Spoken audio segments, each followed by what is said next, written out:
ನೋಡಿ, ಮುಖ್ಯಮಂತ್ರಿ ಆದಂಥವರು ತಮ್ಮ ಪಕ್ಷದ ಶಾಸಕರನ್ನ ಖುಷಿಯಾಗಿಡಬೇಕು ಅಂದರೆ ಏನು ಮಾಡಬೇಕು? ಆಫೀಸಿಗೆ ಕರಿಬೇಕು, ಮಾತಾಡಬೇಕು, ವಿಶ್ವಾಸಕ್ಕೆ ತಗೋಬೇಕು ಅಲ್ವಾ? ಹಿಂಗೆ ಅಂದ್ಕೊಂಡು ಸಿ ಎಂ ಇವತ್ತು ಪಕ್ಷದ ಶಾಸಕರೆಲ್ಲರನ್ನೂ ಕೂಡ ಕರೆದಿದ್ರು. ಆದರೆ ಶಾಸಕರ ಮಾತು ಕೇಳಿದ ಮೇಲೆ ಗೊತ್ತಾಗಿದ್ದು ಶಾಸಕರ ವಿಶ್ವಾಸ ಇಷ್ಟೊಂದು ಕಾಸ್ಟ್ಲಿನಾ ಅಂತ. ಶಾಸಕರ ವಿಶ್ವಾಸ ಕಾಸ್ಟ್ಲಿನಾ? ಎಷ್ಟು ಕಾಸ್ಟ್ಲಿ? Rate fix ಮಾಡಿದ್ಯಾರು? ಎಲ್ಲ ಡೀಟೇಲ್ಸ್ ನಮ್ಮ ಗೋವಿಂದಣ್ಣಂಗೆ ಸಿಕ್ಕಿದೆ. ಆ ರೇಟ್ ಚಾರ್ಟ್ ನೋಡೋಣ ಒಳನೋಟದಲ್ಲಿ.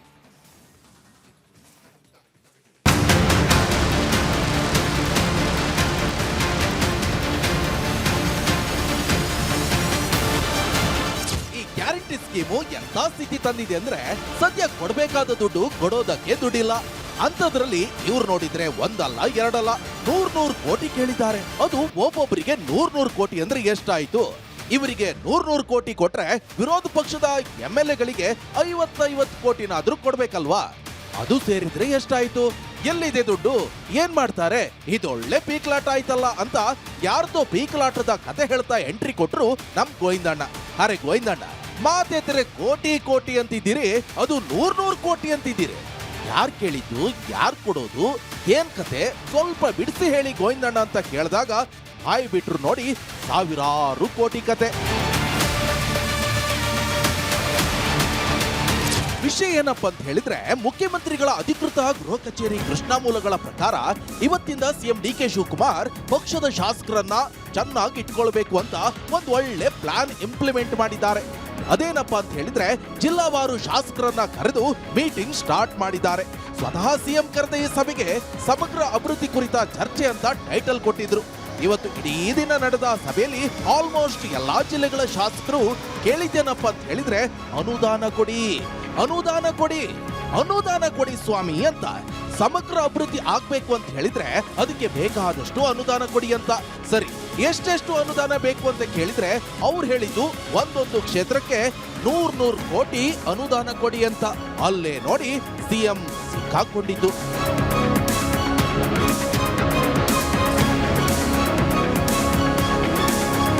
ಒಂದೊಂದು ಕ್ಷೇತ್ರಕ್ಕೆ 100 ಕೋಟಿ ಅಂದ್ರೆ ಬರೀ ಇವರ MLA-ಗಳಿಗೆ 14,000 ಕೋಟಿ ಬೇಕು. ಎಲ್ಲಿಂದ ತರ್ತಾರೆ? ಇವರಿಗೆ 100 ಕೋಟಿ ಕೊಟ್ಟ ಮೇಲೆ ವಿರೋಧ ಪಕ್ಷದವರಿಗೆ 50 ಕೋಟಿ ಆದ್ರೂ ಕೊಡಬೇಕು. ಅದು 4,200 ಕೋಟಿ. ಅಲ್ಲಿಗೆ ಒಟ್ಟು 18,200 ಕೋಟಿ ಎಲ್ಲಿಂದ ತರ್ತಾರೆ? ಈಗಿರೋ ಬಜೆಟ್ ಅಲ್ಲಂತೂ ಅಷ್ಟು ದುಡ್ಡು ಶಾಸಕರ ಕ್ಷೇತ್ರಗಳಿಗೆ ಕೊಡೋಕೆ ಅಂತ ಮೀಸಲಿಟ್ಟಿಲ್ಲ. ಈಗಾಗಲೇ ಘೋಷಣೆ ಮಾಡಿರೋ ಯೋಜನೆಗಳಿಗೆ ಅನುದಾನದ ಕೊರತೆ ಇದೆ. ಬಾಕಿ ಬಿಲ್ಗಳ ಪಾವತಿಸಿಲ್ಲ.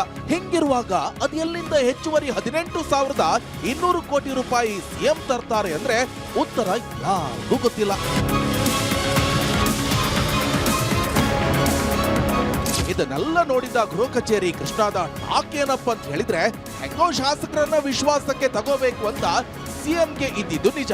ಆದ್ರೆ MLA-ಗಳ ವಿಶ್ವಾಸ ಎಷ್ಟೊಂದು ಕಾಸ್ಟ್ಲಿ ಅಂತ ಗೊತ್ತಿರಲಿಲ್ಲ ಅಂತ ಮಾತಾಡ್ಕೊಂಡಿದ್ದು ಅದೇ ಮೂಲಗಳ ಕಣ್ಣಿಂದ ಒಳನೋಟಕ್ಕೆ ಕಂಡಿದೆ. ನೋಡಿ, ಶಾಸಕರ ಸಭೆಯ ಸಂದರ್ಭದಲ್ಲಿ ಮುಖ್ಯಮಂತ್ರಿಗಳ ಎದುರು ಒಂದು ಹೊಸ ಡಿಮ್ಯಾಂಡ್. ಆ ಡಿಮ್ಯಾಂಡ್ ಏನು ಅಂತಂದ್ರೆ 140 ಶಾಸಕರಿಗೆ ಬೇಕಂತೆ ಪ್ರತಿ ಕ್ಷೇತ್ರಕ್ಕೆ 100 ಕೋಟಿ ರೂಪಾಯಿ ಫಂಡ್. ಅನುದಾನದ ವಿಷಯದಲ್ಲಿ ಎಲ್ಲ ರೀತಿಯ ಶಾಸಕರದ್ದು ಒಂದೇ ಸ್ಟ್ಯಾಂಡ್. ಅದೇನು ಅಂತಂದ್ರೆ ನಮ್ಮ ಕ್ಷೇತ್ರಕ್ಕೆ 100 ಕೋಟಿ ರೂಪಾಯಿ ಕೊಡಿ ಅಂತ ಹೇಳಿ. ರಸ್ತೆ ಕಾಮಗಾರಿಗಳಿಗೆ 100 ಕೋಟಿ ಬೇಕು ಅಂತ ಡಿಮ್ಯಾಂಡ್ ಮಾಡಿದ್ದಾರೆ. ತಲಾ 100 ಕೋಟಿ ರೂಪಾಯಿ ಬಗ್ಗೆ ಸಿಎಂ ಸಭೆ ಮಾಡ್ತಾರಂತೆ. ಇನ್ನೊಂದು ರೌಂಡ್. ಈಗಾಗಲೇ ನಾವು ವರದಿಯಲ್ಲಿಯೂ ಕೂಡ ಹೇಳ್ತಾ ಇದ್ವಿ, ಇವರ ಶಾಸಕರುಗಳಿಗೆ ಒಂದೊಂದು ಕ್ಷೇತ್ರಕ್ಕೆ 100 ಕೋಟಿ ಅಂತ ಕೊಟ್ಟರೆ 14,000 ಕೋಟಿ ಬೇಕು. ಎಲ್ಲಿಂದ ತಂದು ಕೊಡ್ತಾರೆ ಅನ್ನೋಂಥ ಪ್ರಶ್ನೆ ಇದೆ. ಇವೆಲ್ಲ ನೋಡಿದ ಮೇಲೆ ನಿಜಕ್ಕೂ ಕಾಸ್ಟ್ಲಿ ಆಯಿತು ಅನ್ನುವಂಥದ್ದು ಇಲ್ಲಿ ಬಹಳ ಬಹಳ ಸ್ಪಷ್ಟ. ಆಮೇಲೆ ಕೊಟ್ಟರಾದರೂ ತಪ್ಪಿದೆಯಾ? ಇಲ್ಲ. ಕ್ಷೇತ್ರದ ಅಭಿವೃದ್ಧಿಗೆ 100 ಕೋಟಿ ರೂಪಾಯಿನೂ ಒಂದೊಂದು ಪೈಸಾನೂ ಲೆಕ್ಕ ಇಟ್ಟು ಖರ್ಚು ಮಾಡಿಬಿಟ್ರೆ ಒಂದೊಂದು ಕ್ಷೇತ್ರನೂ ಹೆಂಗಾಗುತ್ತೆ ಕರ್ನಾಟಕದಲ್ಲಿ? DK ಶಿವಕುಮಾರ್ ಅವರು ಯಾಕೆ 100 ಕೋಟಿ ರೂಪಾಯಿ ಕೊಡಬಾರ್ದು? ಇದು ಕೂಡ ಇಲ್ಲಿ ಪ್ರಶ್ನೆ ಆಗುತ್ತೆ.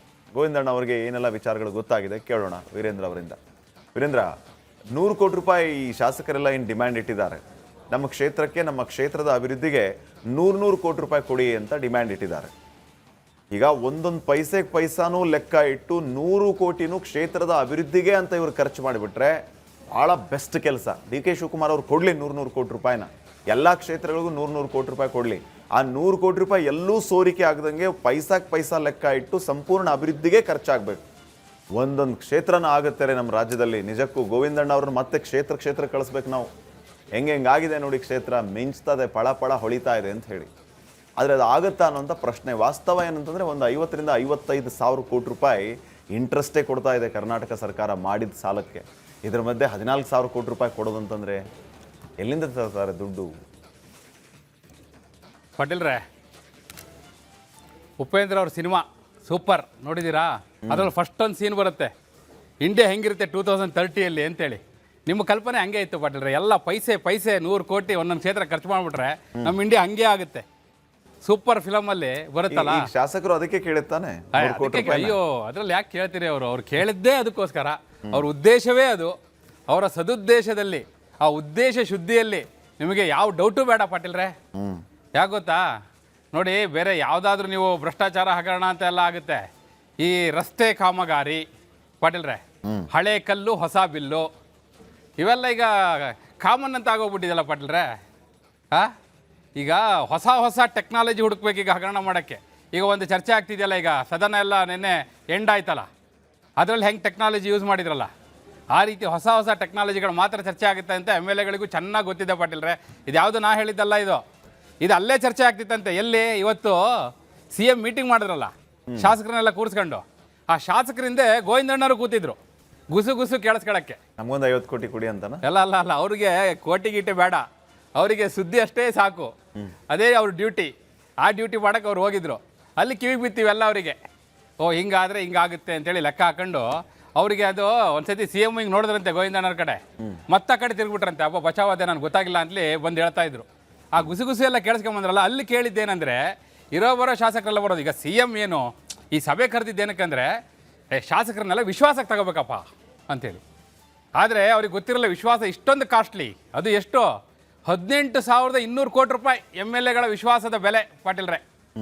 ಎಷ್ಟು? 18,200 ಕೋಟಿ. ಹೆಂಗೆ ಅಂತ ಬ್ರೇಕಪ್ ಕೇಳ್ಬೇಕು ನೀವು. ಈಗ 140 MLAಗಳಿಗೆ 100 ಕೋಟಿ ಅಂದರೆ 14,000 ಆಯ್ತಾ ಪಾಟೀಲ್ರೆ? ಉಳಿದವ್ರು ಇನ್ನು 84 ಜನ ಇದಾರಲ್ಲ, ಅವ್ರಿಗೆ ಬೇಕಲ್ಲ. ಅವ್ರಿಗೆಷ್ಟು? ಅವ್ರಿಗೆ 4,200 ಕೋಟಿ ಪಾಟೀಲ್ರೆ. 14 ಪ್ಲಸ್ 4,200 ಎಷ್ಟಾಯ್ತು?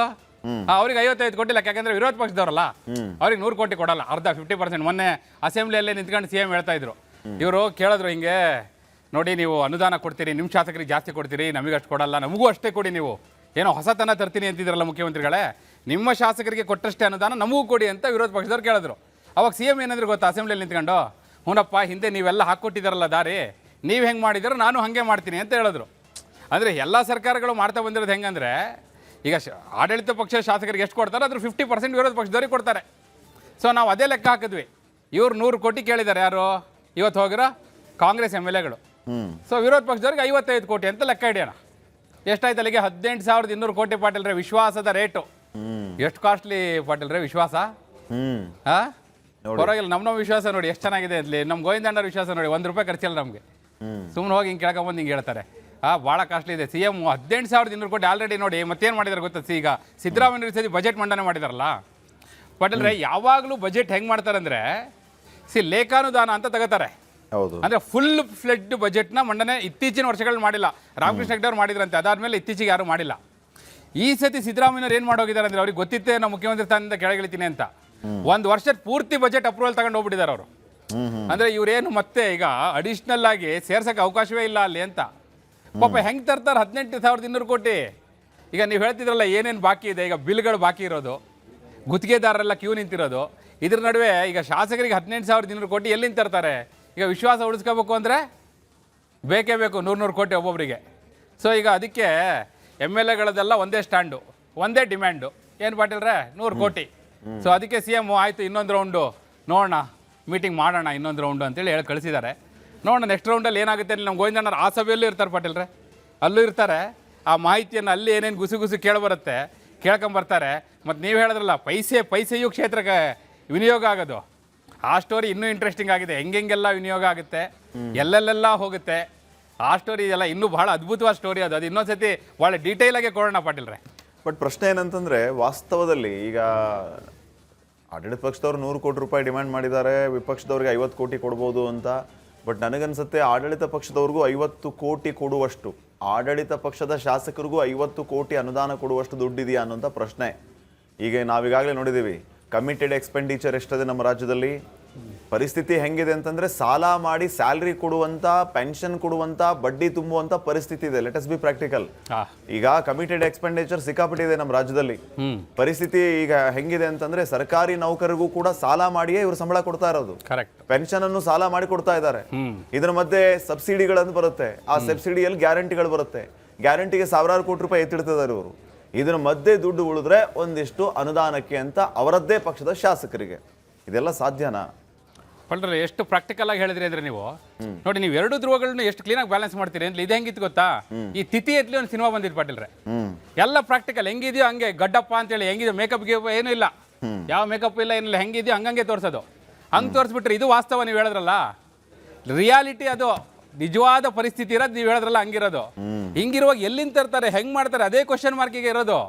ಈಗ ಮಾಡೋದನ್ನೇ ಮಾಡಲಿಕ್ಕೆ ಅವರು ಎಲ್ಲಿಂದ ತರ್ತಾರಪ್ಪ ಅಂತಲಿ ಪ್ರಶ್ನೆ ಇರುವಾಗ, ಅದಕ್ಕೆ ಅಲ್ವ ಈಗ ನೆನ್ನೆ ನೀವೊಂದು ಇವತ್ತು ಕ್ಯಾಂಪೇನ್ ಹೋಗಿದೆ ನಮ್ದ್ರಲ್ಲಿ 5% ಪಾರ್ಕಲ್ಲೂ 5% ತಗೊಳ್ಳೋದು. ಇಲ್ಲಿ ಲಾಲ್ಬಾಗ್ ಇದೆಯಲ್ಲ, ಅದಕ್ಕೆಲ್ಲ ಹೋಗಿರೋದು ಅದೇ ಕಾರಣಕ್ಕಾಗಿ ಅಂತಲಿ. ನೋಡೋಣ ಹೆಂಗ್ ಮಾಡ್ತಾರೆ ಇಲ್ಲಿ. ನಾವು ಕುತೂಹಲದಿಂದ ಕಾಯ್ತಾ ಇದೀವಿ ಪಾಟೀಲ್ರೆ. ಈ ಪ್ರಾಕ್ಟಿಕಲ್ ನೀವು ಹೇಳಿದ್ರಲ್ಲ, ಅದನ್ನ ಪ್ರಾಕ್ಟಿಕಲ್ ಆಗಿ ನೋಡೋಣ ಪಾಟೀಲ್ರೆ. Okay, thank you Virendra. ಇದಾಗಿತ್ತು ಇವತ್ತಿನ ಒಳನೋಟ ವಿಶೇಷ. ನೋಡ್ತಾ ಇರಿ ರಿಪಬ್ಲಿಕ್ ಕನ್ನಡ. ಇದು ನಿಮ್ಮ ಧ್ವನಿ. ನಮಸ್ಕಾರ.